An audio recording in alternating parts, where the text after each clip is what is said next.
Welcome back to this Let's Play, the original official campaign for Neverwinter Nights 2. Last time we slew the dragon, literally, and it's got some stuff on it. The majority of what you find from the dragon fight is actually in this pile of cash over here, and it's literally a pile of cash.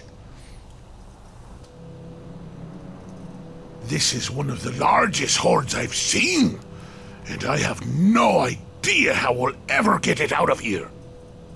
Alright, well, we have a whole army of Grey Cloaks, so I'm sure they can carry it. And you can loot all the places. There's actually some of these are trapped, and you do have to unlock them, but, you know, locks are not a problem. I'll do all that off screen. The horde consists of just sort of usual random crap garbage, a whole lot of metal for crafting, and just a lot of crafting jewels. There's some preset items, none of which are particularly good, unfortunately. But I'll meet you back at the dwarf stronghold after I've picked up all this stuff.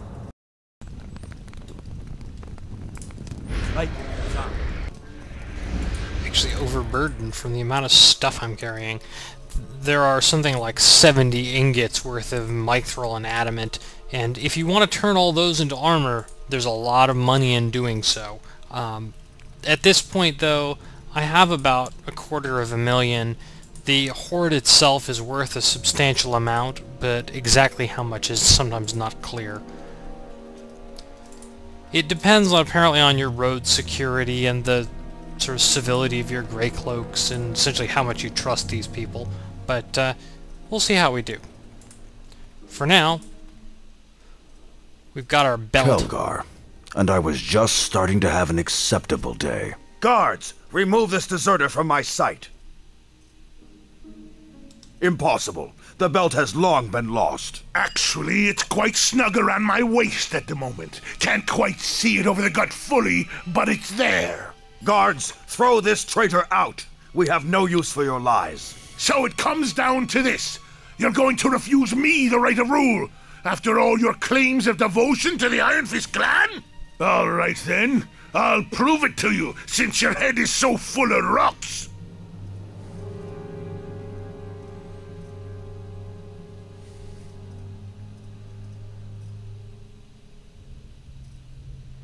Hope I don't make a fool out of myself with this. Yeah, well, it's one thing of pulling a sword out of a stone. Pulling a hammer out of a stone? Well, how did it get there in the first place? Glad to see someone has some faith for both of us. Here goes.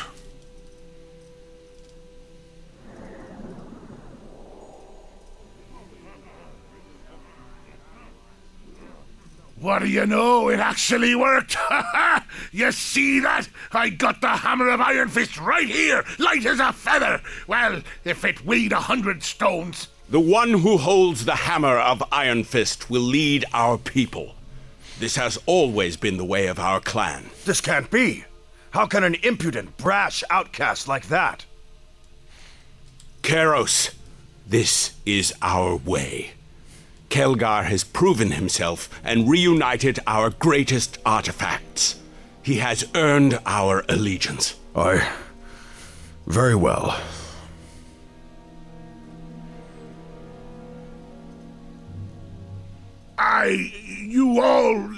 You honor me! Look, get up! You don't need to kneel to me, alright? Look, I came here with a message and you need to hear it. This King of Shadows coming out of the Mayor of Dead Men, he's a threat to us all, no matter how deep we dig in. We have to stand with Neverwinter. It's what's best for everyone, and we have to fight. There's no sitting this one out. What must we do? Keros here can organize you. He's done a fine job, and I don't see any reason he should stop. Well, it shall be done. Follow his lead, all of you, and prepare for travel to Crossroad Keep. I will meet you there, and when the King of Shadows comes, well, he'll have a fight they'll hear down in the Dwarven Hells, won't he?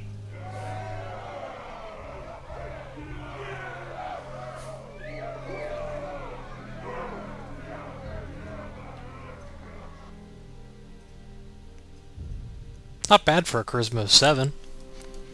But, alright, there's one alliance down. And I guess we're just going to have to walk out of here with Kelgar.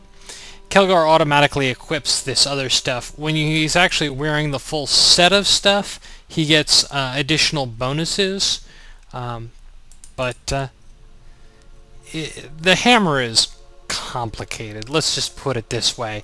And I think I'm going to leave him on that hammer and give the Rift Hammer to Casimir, just because, well, you know, that's the weapon he's got. The disadvantage to turning him into a monk is he's just not as good with the hammer. He can still use it. He starts over as a monk, but his first level feat is the martial weapons feat, so he can always use the Hammer of Iron Fist, even if you switch him to a monk, but it's not worth it in my opinion. Anyway, we still have a dragon horde to deal with, so let's head back to Crossroad Keep and organize a delivery crew.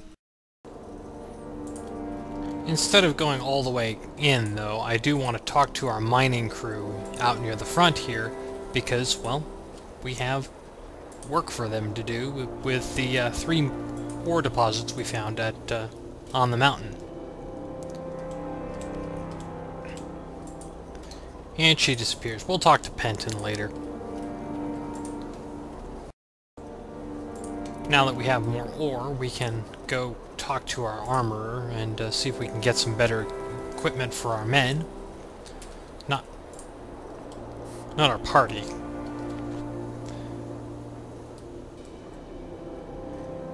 Unfortunately, we don't have a whole lot of keep funds, but oh well. Money is not really a concern at this point.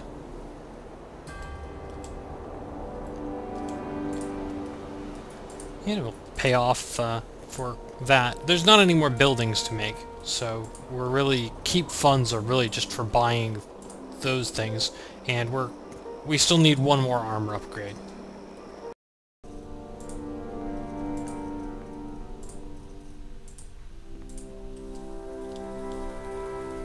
Kana mentions the Dragon's Horde, and apparently our men were ambushed by bandits. Well, that didn't work out. We were supposed to have high road security. What happened? Huh. I have no idea. Usually you get 200,000. I guess I only got 170,000 that time.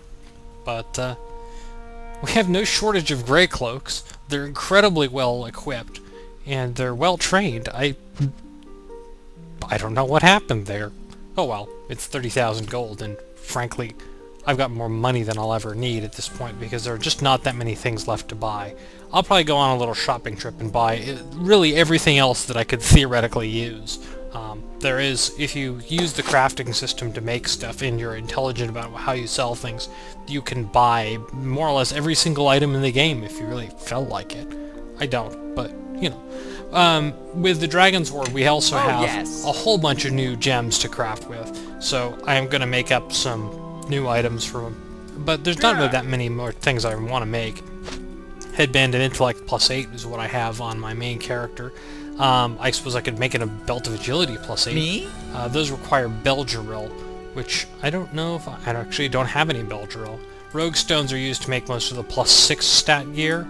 King's Tears are used for the +8 strength belt, but they're also used for the +8 armor gloves, which we can't actually make at this point, because they require someone who's craft arms and armor, high caster level, and mage armor, which means Ziggy. Which means that my next feat on Ziggy is probably going to be craft magic arms and armor, so I can get that. But I'll still do some crafting. I'll do it all off screen. I do also want to add another enchantment to the Rift Hammer, probably the Holy Enchantment. We can also hand in our exploration to Guyven of the Road, but there's not really much point in doing so, and there's one more thing we have to hand in to him anyways, so. And more or less Kana says we are, you know, at kind of status quo. We're still waiting on one more armor upgrade, which is going to require more ore, but everything else is just through the roof at this point. I like that there are 666 recruits.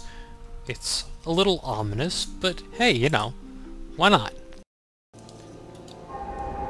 Down here in the basement, there are a couple things we can do. Kestrel, the spider's still here. He's still working on that cloak, so we're not going to be able to do anything with him just yet.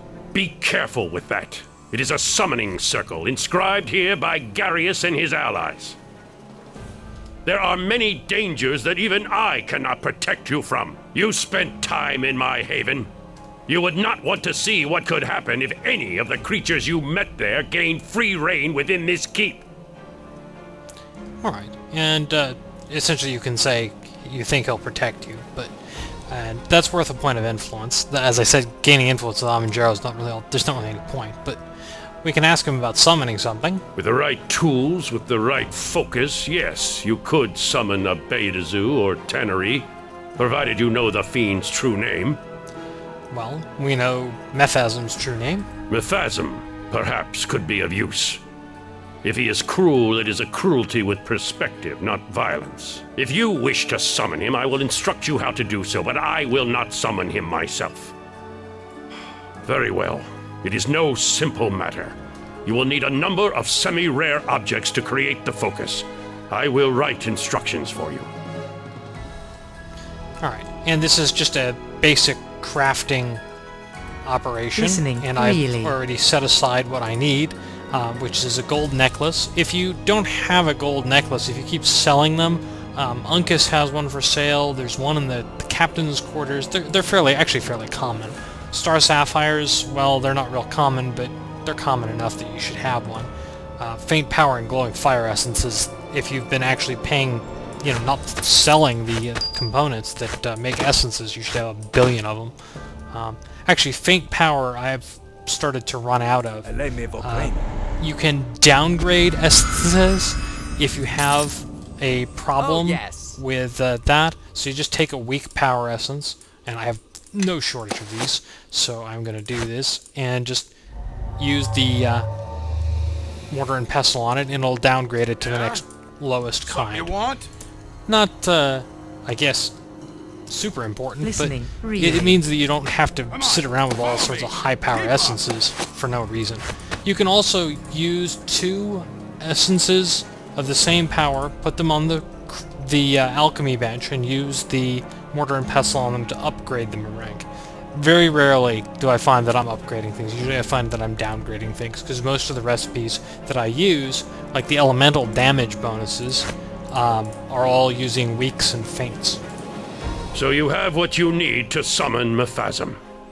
Are you certain you wish to do this? So be it. Call out his true name, then cast the focus into the circle hard enough to shatter it. He shall be here quickly enough. And you get 500 XP for summoning him, and you can ask him some questions. You can also bargain with him for some major chaos points, which is, I guess, useful if you're a paladin and wanted to become a bard so that you could grab levels of Red Dragon Disciple, but by the time you can do this, it's just way too late in the game.